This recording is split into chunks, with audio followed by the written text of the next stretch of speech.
সার্বভৌমত্বের একমাত্র অধিকারী আল্লাহ। বিগত সরকার এই অপরাধে নির্বাচন কমিশন থেকে আমাদের নিবন্ধন কেড়ে নিয়েছে। তারা আল্লাহর সার্বভৌমত্ব মানে না। তারা মনে করেছিল নিজেই সার্বভৌম। সার্বভৌম মানে সর্বময় ক্ষমতার মালিক। তো এত ক্ষমতার মালিক তো দেশ ছেড়ে পালালেন কেন?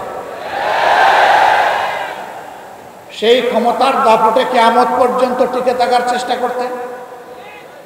অতএব আপনাদের পলায়ন, আপনাদের পরাজয় এটা প্রমাণ করেছে সর্বময় ক্ষমতার মালিক একমাত্র আল্লাহ রাব্বুল আলামিন।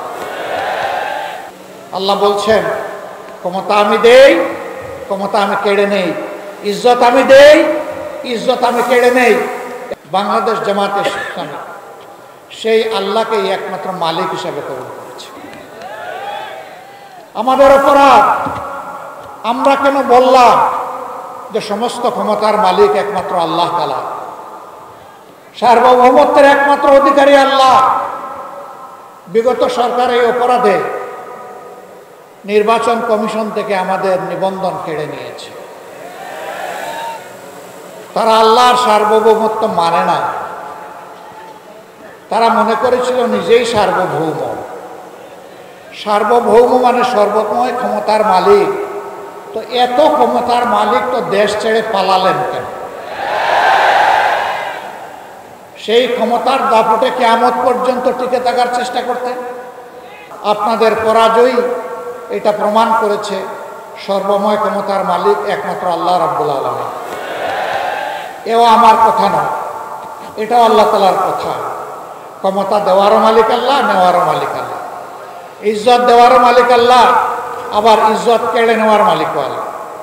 আল্লাহ তাআলার ভাষায়, কুলিল্লাহুম্মা মালিকাল মুলকি তুতিল মুলকা মান তাশা ওয়া তানজিউল মুলকা মিম্মান তাশা ওয়া তুইজ্জু মান তাশা ওয়া তুযিল্লু মান তাশা বিয়াদিকাল খায়র ইন্নাকা আলা কুল্লি শাইইন কাদির। সমস্ত মুলকিয়ত বাদশাহীর মালিক কে? সে মহান আল্লাহ বলছেন, দুনিয়ার বিভিন্ন অংশে, খণ্ডে, জায়গায় আমি ছোট ছোট এখতিয়ার দিয়ে থাকি, ছোট ছোট মুলকিয়ত দিয়ে থাকি, যেন মানুষ সেখানে মানুষের উপর ইনসাফ কায়েম করে। আল্লাহু ইয়া'মুরুকুম বিল আদলি ওয়াল ইহসান।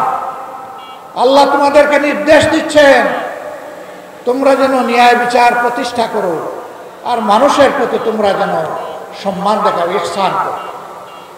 এটা আল্লাহর হুকুম। যারা ন্যায় বিচারের উপরে থাকবে, মানুষকে সম্মান করবে, মানুষকে মানুষ হিসাবে গণ্য করবে, আল্লাহ তাদের ইজ্জত বাড়ায় দেবে। আর যারা সমাজের জুলুম এবং অবিচারের প্রচলন করবে, মানুষকে বেইজ্জত করবে, বিশেষ করে সম্মানিত মানুষকে অপমান করবে, আল্লাহ তাদের সম্মান এবং রাজত্ব দুটাই কেড়ে নেবে। আল্লাহ বলছেন, ক্ষমতা আমি দেই, ক্ষমতা আমি কেড়ে নেই। ইজ্জত আমি দেই, ইজ্জত আমি কেড়ে নেই। এবং সকল ব্যাপারে ইন্নাকা আলা কুল্লি শাইইন কাদির। তোমাদের জন্য আল্লাহই হচ্ছেন সমস্ত ক্ষমতার মালিক। কুদরত তার হাতে, শক্তি তার হাতে। আমরা আল্লাহর শক্তিতে বলিয়ান একটি জাতি গঠন করতে চাই ইনশাআল্লাহ। যেই জাতি আল্লাহ তাআলার শক্তির আলোকে আলোকিত হবে, সেই জাতি হবে সাহসী জাতি, বীরের জাতি। সেই জাতি আল্লাহ ছাড়া আর কারো কাছে মাথা নত করবে না। আলহামদুলিল্লাহ, মুমিনরা দুনিয়ায় কোথাও আল্লাহ ছাড়া কারো কাছে মাথা নত করে নাই। এই করেনি বলেই গত 15.5 বছর বিশেষ করে আলিম উলামা, মুমিনা, হুফাজ, আইতাম, এদের উপর বিগত সরকার তাণ্ডব চালিয়েছে। শুধু জামাতে ইসলামী না, হ্যাঁ, জামাতে ইসলামীর 2 জন আমির সহ, 1 জন সেক্রেটারি জেনারেল সহ, 3 জন নায়েবে আমির সহ, 2 জন অ্যাসিস্ট্যান্ট সেক্রেটারি জেনারেল এবং 1 জন নির্বাহী পরিষদ সদস্য সহ 11 জন দায়িত্বশীল নেতাকে আমাদের বুক থেকে কেড়ে নিয়েছে।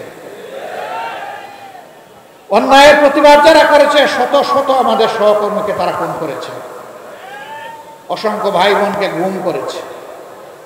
পঙ্গু করেছে, আহত করেছে, তাদের চাকরি কেড়ে নিয়েছে, ভিটামাটি থেকে উচ্ছেদ করেছে, তাদের ব্যবসা তছনছ করে দিয়েছে, কাউকে দেশেও থাকতে দেয়নি।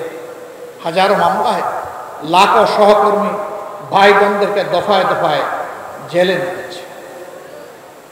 আমি একটু দেখতে চাই আজকে এখানে যারা হাজির, যারা কমপক্ষে একবার স্বৈরাচারিণী হাসিনার সময় জেলে গিয়েছেন, তারা একটু হাত তুলুন।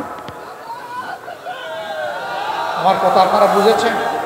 যারা কমপক্ষে একবার জেলে গিয়েছেন তারা হাত তুলেন।